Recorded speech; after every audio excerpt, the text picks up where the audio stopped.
श्री नारद जी बोले, हे राजन, अब मैं कार्तिक के व्रत की उद्यापन विधि सम्यक प्रकार से वर्णन करता हूँ, उसे ध्यान देकर सुनिए। व्रती को चाहिए कि कार्तिक मास में शुक्ल पक्ष की चतुर्दशी को व्रत करके संपूर्ण फल प्राप्त करे और विष्णु भगवान की प्रसन्नता के लिए उद्यापन करे। तुलसी जी के ऊपर सुंदर 4 दरवाजा बनावे, वंदनवार तथा फूलों से सुसज्जित करे, चंवर से सुशोभित वह मंडप बनावे, चारों द्वार पर मिट्टी के बने हुए पुण्यशील, सुशील, जय और विजय नामक 4 द्वारपालों को पृथक पृथक बैठाए। तुलसी की जड़ में 4 रंगों से सुशोभित उत्तम सर्वोत्त भद्र का चक्र बनावे, उसके ऊपर पंचरत्न नारियल रखे और शुद्ध वस्त्र से कलश को आच्छादित करे। उस कलश के ऊपर शंख, चक्र, गदा, पद्य और पीतांबरधारी लक्ष्मी युक्त भगवान विष्णु भगवान का पूजन करे। कार्तिक मास का व्रती इंद्र आदि लोकपालों का पूजन मंडप में करे। द्वादशी को विष्णु भगवान जागे थे, त्रयोदशी को देवताओं ने विष्णु भगवान का दर्शन किया था, इसीलिए भगवान की उद्यापन पूजा चतुर्दशम तिथि को शांत मन से की जाती है। इस दिन संयम और शांत चित्त से व्रत भी करना चाहिए। अपने गुरु की आज्ञा अनुसार सुवर्ण की मूर्ति बनाकर षोडशोपचार तथा विविध नैवेद्य आदिकों से भगवान का पूजन करना चाहिए। विविध प्रकार के मांगलिक गायन, वाद्य तथा कीर्तन करके उस रात्रि में जागरण करिए। जो प्राणी श्रद्धापूर्वक भगवान का कीर्तन करते हैं, उन लोगों के शत जन्म के एकत्रित हुए पाप भी विनष्ट हो जाते हैं। जो लोग जागरण करके प्रेम पूर्वक भगवान का कीर्तन तथा नृत्य करते हैं, उनको 1 सहस्त्र गौदान का फल प्राप्त होता है। जो प्राणी भगवान के सम्मुख नृत्य गान पूर्वक कौतुक करते हैं, उनके जन्मार्जित पातक तुरंत नष्ट हो जाते हैं।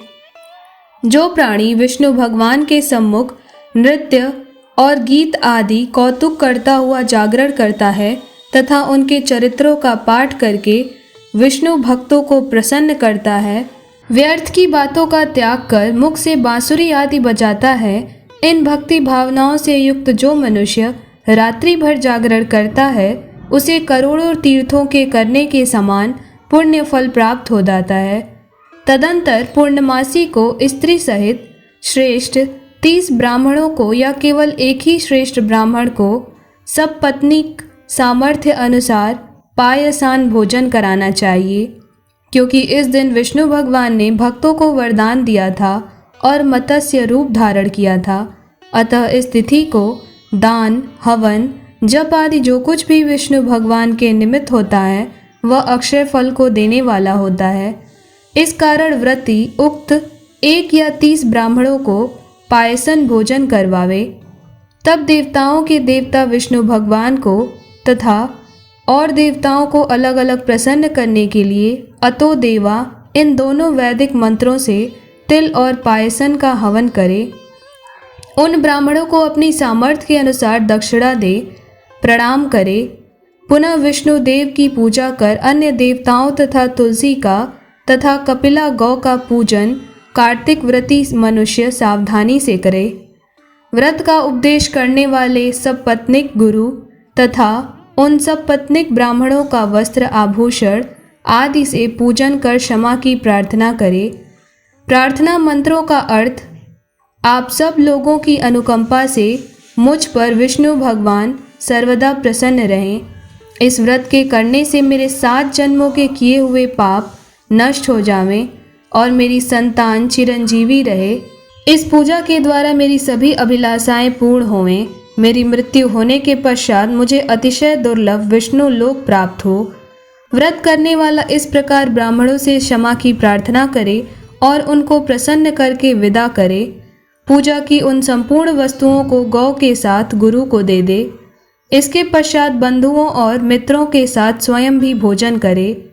कार्तिक अथवा माघ मास के उद्यापन के नियम इस प्रकार कहे गए हैं। मनोअभिलाषित कामनाओं को प्राप्त करता है और अंत में विष्णु लोक निवास करता है। तीर्थों, दानों तथा सब व्रतों के करने से जो फल प्राप्त होते हैं, उनसे करोड़ गुना अधिक पुण्य फल विधि पूर्वक कार्तिक मास का व्रत करने से मिलता है और उन्हीं का इस संसार में जन्म लेना सफल है जिन्होंने विष्णु भगवान की भक्ति में तल्लीन होते हुए कार्तिक मास का व्रत किया है।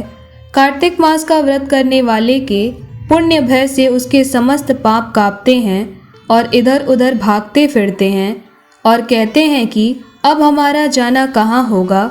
इस कार्तिक मास के व्रत के विधान को जो भक्ति पूर्वक सुनता है या वैष्णवों के सम्मुख सुनाता है, ये दोनों इस व्रत द्वारा इस व्रत को प्राप्त होने वाले सभी पापनाशक सभी फल प्राप्त कर लेते हैं। इस प्रकार कार्तिक मास कथा का 8वां अध्याय पूर्ण हुआ।